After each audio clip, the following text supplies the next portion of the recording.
Каква е причината? Липса на доверие в местната организация или по-добрата работа на петричката организация?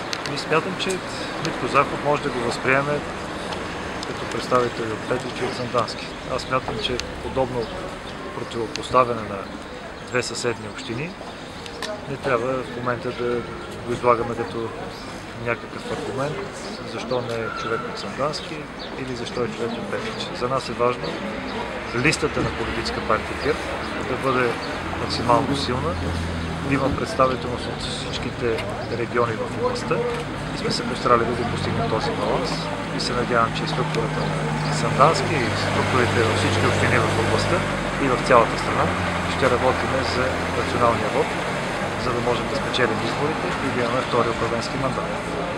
А как ще мотивирате местната организация, след като нямаме кандидат-депутат?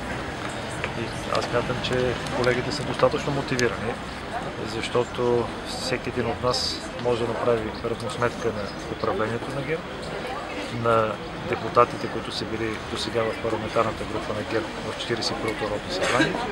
И за нас е по-важно да имаме необходимия диалог както на партийно ниво, така също и депутатите и изпълнителната власт с местната власт и с всичко това, което може да доведе до развитието на регионите.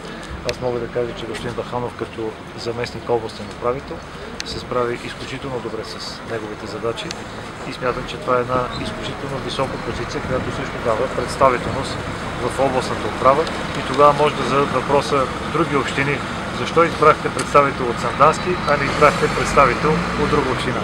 Много са позициите, много са постовете и затова се стараем максимално да има представителност от всичките общини в управлението и, разбира се, на областно ниво.